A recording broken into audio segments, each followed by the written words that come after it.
the most beautiful royal jewelry. The story of the missing pearl tiara of two Romanian queens, Oscar Mason, is a jeweler and designer who has created many famous tiaras for royal families. His works are distinguished by their sophistication and historical significance. One of Mason's most famous tiaras is the diamond tiara of the Duchess of Fife. He also created a large sapphire tiara for the Melerio family, which is part of the family heritage of the Dutch royal family. Today I want to tell you about a precious tiara with diamonds and pearls, which was the symbol of two generations of Romanian queens. The first owner of this masterpiece by Masa was Queen Elizabeth of Romania, Princess of Neuwied from Germany. At first, she was engaged to the future King of Great Britain, Edward VII, but he chose Princess Alexandra of Denmark. Elizabeth had to look for a groom in another country. In 1869, she attracted the attention of the young King of Romania, Carol I, who had recently ascended the throne. The German Princess Elizabeth met all the requirements, and the couple got married the same year. A tiara of 16 vertically arranged pearls on a complex base of diamonds and pearls was presented to Queen Elizabeth by Romanian aristocrats upon arrival in Bucharest.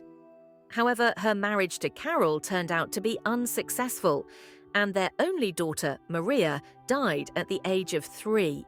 Despite this, the Queen found solace in literature, writing many works under the pseudonym Carmen Silva, and in later years she practically stopped wearing a tiara. The next owner of the tiara was Queen Mary, Princess of Edinburgh and granddaughter of Queen Victoria. She married Ferdinand, Elizabeth's nephew, in 1893 and inherited the jewelry. Maria loved spectacular tiaras, and Mason's tiara was probably one of her favorites. This is evidenced by the numerous photographs in which she is depicted in this precious headdress. With the outbreak of World War I, the political situation in Romania worsened, and many valuables, including the tiara, were sent to Moscow for safekeeping. Maria's mother, Russian Princess Maria Alexandrovna, chose Russia as a safe haven for jewelry. However, a revolution began in Russia, the Bolsheviks seized power, and later Romanian troops invaded the territory of the USSR, which led to the severance of diplomatic relations and the loss of access to treasures. Some valuables were returned, but most, including Mason's tiara, were gone. It was probably lost or ended up in a private collection. The fate and stones of the last Empress of France. It is important to distinguish Napoleon was the Emperor of the French, 1804 to 1815, and the last Bourbon Louis Philippe was the King of the French, 1830 to 1848. Napoleon III and Eugénie are the Emperors of France. Eugénie is the Empress Consort. In this series, each emperor is unique. France was shaken by significant changes in the 19th century. Charles Louis, nephew of Napoleon Bonaparte, was born in 1808, when the First Empire was in its heyday. All his life he schemed to take the throne. In 1851, his plot was crowned with success. Charles Louis became dictator and a year later, emperor, Second Empire. In 1852, at the age of 44, he married Eugenia. Eugenia, a 26-year-old woman with 3 first names and 4 last names, Palafox de Guzman Portocarrero and Kirkpatrick, came from a wealthy Spanish family with 8 titles. She became empress despite Charles Louis's lack of legal rights to the throne. The emperor and his loyal Baron George Haussmann rebuilt Paris, creating boulevards and attics. The Empress supported the fashion designer Charles Worth, who founded the House of Worth, becoming a symbol of high French fashion. Eugénie and Napoleon III actively demonstrated their wealth. The Empress wore a crown created for her and presented at the 1855 World's Fair in Paris, where she received a silver medal. She also wore the emerald tiara of the Duchess of Angoulême, daughter of Louis XVI and Marie Antoinette, demonstrating continuity with the previous rulers. The Regent diamond, which adorned the crowns of Louis XV and Louis XVI, was used by Napoleon I for his sword, and Eugenie wore it in a Greek tiara, now lost. Eugenia was interested in the fate of Marie Antoinette and the jewels. Court jewelers created for her a tiara with a 15.93-carat central emerald and other stones, emphasizing her status. Evgenia was interested in politics, despite her attempts to escape to India as a child. She believed that France could not allow Spain to have a strong monarch, which could lead to conflict. This prompted Napoleon III to go to war with Prussia. On July 31, 1870, French troops invaded Prussia, but on September 1, most of the army and the emperor surrendered to the Germans. On September 4, the monarchy in France fell. Eugenia went to England, leaving her husband and son. Napoleon III was released, but died soon after. His son Napoleon Eugene died in 1879 in the war with the Zulus. Evgenia continued to live, intrigue and participate in public life, although without the former luxury. She died in 1920 at the age of 94 in Madrid, where she had come to visit relatives. The secret of a family heirloom, the magnificent turquoise parure of Crown Princess Kelly of Saxe-Coburg and Gotha today. I would like to congratulate Her Highness Crown Princess Kelly of Saxe-Coburg and Gotha on her 50th birthday. This day, January 10th, 2025, was a special day for this outstanding woman who began her career as an investment banker in the United States and later became the wife of the heir to the famous house of Saxe-Coburg-Gotha. Princess Kelly often attracts the attention of the public with her elegant and luxurious jewelry. However, today I want to tell you about her special collection, the turquoise parure of Saxe-Coburg-Gotha, which includes a tiara, necklace, and earrings. This exquisite turquoise parure, consisting of a tiara, a necklace with a pendant, and intricate earrings, is shrouded in a halo of mystery. It was first worn by Princess Victoria Adelaide of Schleswig-Holstein when she married Prince Charles Edward, Duke of Saxe-Coburg and Gotha, and Duke of Albany, grandson of Queen Victoria. The exact origin of the parure is unknown, but it is assumed that it could have been a wedding gift from the groom or his parents. The tiara and necklace first adorned Princess Victoria Adelaide in a series of portraits taken shortly after her wedding. After the abolition of the Duchy of Saxe-Coburg-Gotha as a result of the First World War, the jewels remained in the Duchess' personal collection. She wore them again at the wedding ball of her daughter, Princess Sibylla, and Prince Gustavus Adolphus of Sweden in 1932. In the 1930s, the tiara and necklace were again decorated with portraits of Duchess Victoria Adelaide. However, after World War II, the royal family faced financial difficulties and inheritance disputes, which led to the need to sell some of the jewelry. Nevertheless, a significant part of the treasures, including the turquoise parure and the diamond necklace of the Duchess of Albany, were preserved. The turquoise parure reappeared in public when Crown Princess Kelly, a native of the United States, wore it to a number of royal events in recent years. A particularly striking moment was her debut at the wedding of Crown Princess Victoria of Sweden in 2010. In 2011, Princess Kelly once again shone in these ornaments at the wedding ball of the Prince of Prussia and Princess Sophia of Eisenberg. Princess Kelly continued this tradition by appearing in a turquoise tiara at the wedding of Princess Madeleine of Sweden in Stockholm in 2013 and at the 70th birthday dinner of King Carl XVI Gustaf in 2016. In 2022, she decorated the wedding of Prince of Wittgenstein-Berleburg and Karina Axelsson with a tiara and necklace.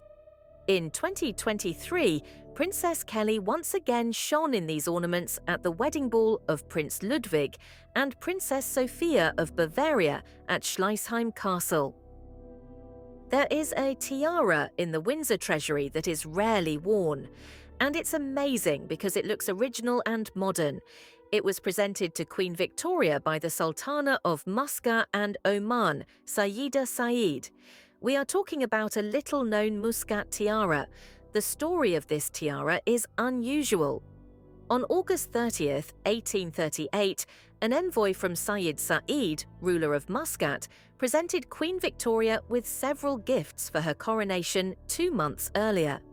Among them were 2 Arabian steeds and an unusual tiara made of Persian stones, which was announced in the Q5 journal. Muscat had close trade ties with Iran, and presumably the tiara was custom-made in Qajar, Iran. Sayyid's daughter Saida Salame, who later became Emily Royt, mentions in her memoirs that a similar tiara was ordered for her older sister. It remains unclear whether 2 tiaras were ordered or 1, which was then supplemented. The tiara consists of gold paisley-shaped panels attached to a gold ribbon. The motif in the form of drops, which we call cucumbers, symbolizes life and fertility. The tradition of giving jewelry and other gifts to royal weddings and coronations was widespread, and the territory of the Muscat Sultanate was under British protectorate at the time. Unlike other tiaras, this one is meticulously finished both inside and out. The outer edges are decorated with large oval rubies surrounded by diamonds, and a small ruby is fixed at the tip of the ribbon. 3 repeating images are hand-painted on the back of the enameled panels. A man in a Regency costume, under Queen Charlotte, a girl in an Iranian outfit, presumably belonging to the Qajar dynasty, as well as a rose and a nightingale. On the advice of her husband, Queen Victoria commissioned jewelers to redo the tiara by adding pearls. However, even after that, it is rarely worn by members of the royal family and is now displayed in the window of Windsor Castle. The Russian tiara of the most elegant queen, the story of Kokoshnik Letizia. A rare jewel from the royal collection of Spain, Queen Letizia, wife of Philip VI, was recognized as one of the most attractive women among the monarchs of our time in her youth. Even at 52, her refined southern appearance and sophisticated style are admired. Letizia is famous not only for her model looks, but also for her excellent taste. In European circles, she is considered a fashion icon and often sets trends, combining classics with modern trends. Impeccable taste in jewelry. The Queen knows how to choose exquisitely not only outfits and shoes, but also jewelry. She has at her disposal both personal jewelry, donated by her husband, or acquired by her own choice, as well as hereditary jewelry passed down from generation to generation within the royal family. Russian tiara is considered one of the most notable and discussed jewelry exhibits. It is called the Russian tiara because of its external resemblance to the traditional Russian kokoshnik, the mystery of origin.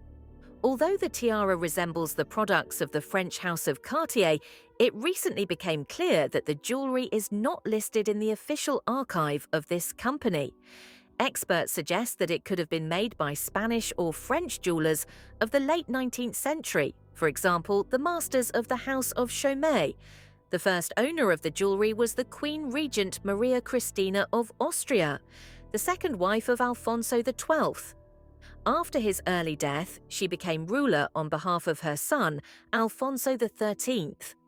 The Regency era, being pregnant, Maria Christina received the title of regent, and after the birth of her son, she actually ruled the country for 16 years.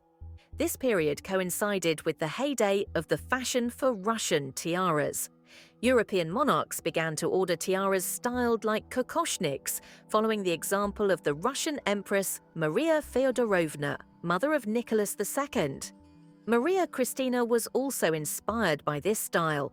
She ordered a tiara with curls, encrusted with the purest diamonds and natural sea pearls, made in a platinum frame. Kokoshniks in European fashion. The fashion for cocooned tiaras has spread throughout Europe. After Maria Feodorovna, her sister, Queen Alexandra of Great Britain, also adopted this tradition. Soon, similar jewelry appeared in the collections of all European dynasties, including the Spanish one. Maria Christina's tiara stood out in particular. Her style was bolder, brighter, and closer to the Russian original than that of many other queens. Change of owners.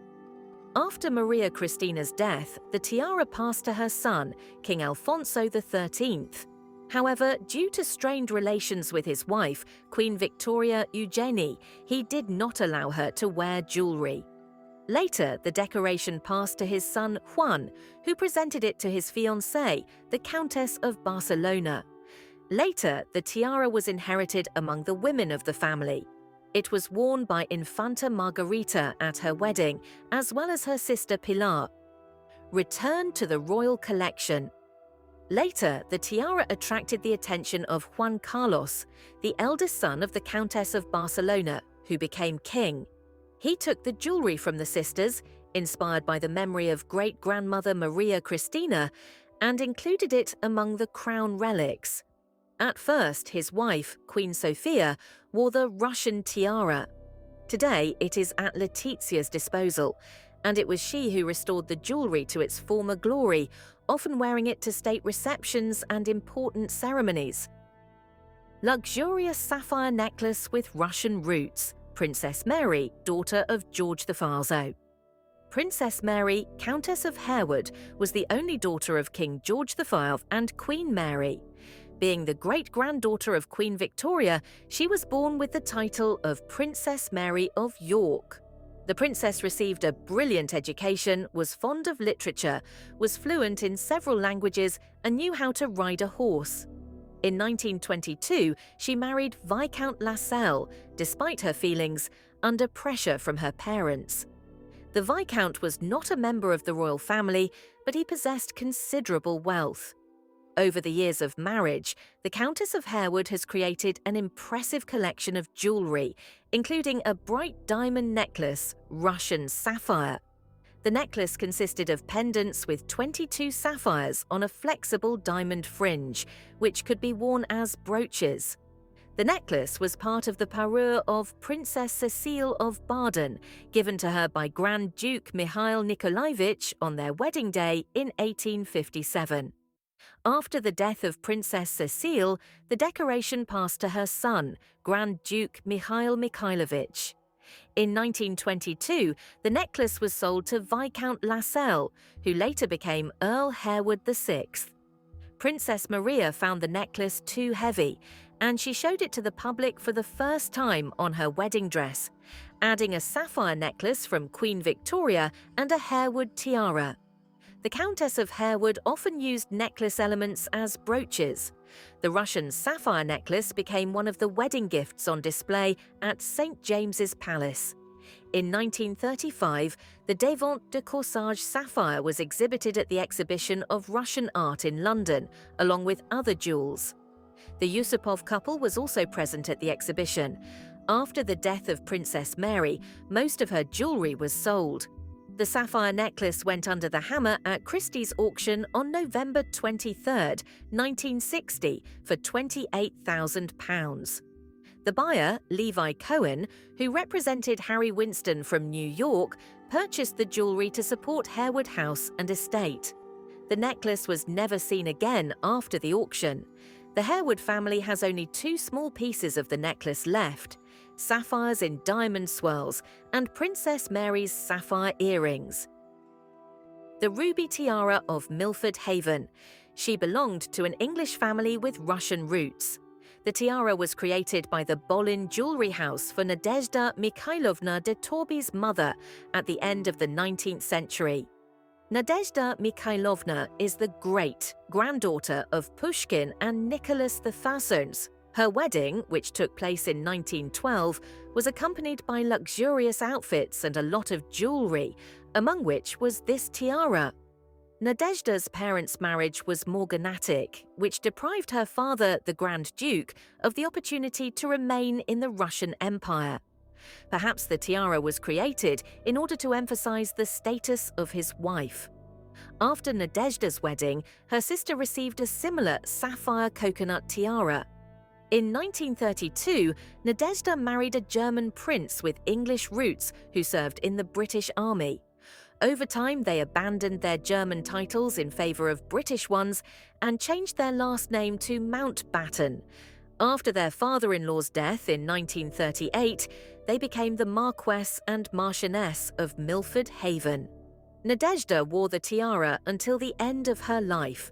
She actively participated in social events where such a jewel was appropriate. Her nephew, Prince Philip of Greece, often spent time with their family and later became the husband of the princess and then Queen Elizabeth II. After Nadezhda's death in 1963, the tiara passed to her eldest son, David. Both of his spouses did not wear this jewelry. Then the tiara went to David's eldest son, George, the fourth Marquess of Milford Haven. In the 1980s, George divorced his first wife, Sarah, and remarried.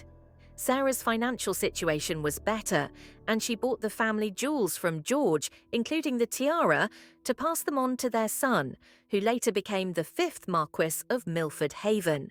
However, in the early 2000s, businessman Artyom Tarasov decided to purchase a tiara. Articles appeared in the press with headlines like, "Britain will return a treasure worth £4 million to Russia." The jewel began to be called the small crown of the Romanovs, although it was not related to the ruling dynasty, but was simply a secular decoration. Tiara came to Russia and visited an exhibition at the Hermitage. It was planned to buy it back and donate it to one of the museums. But in May 2004, she quietly left the auction to a Russian businessman living in Latvia, who also planned to return her to Russia. No one has seen the tiara since.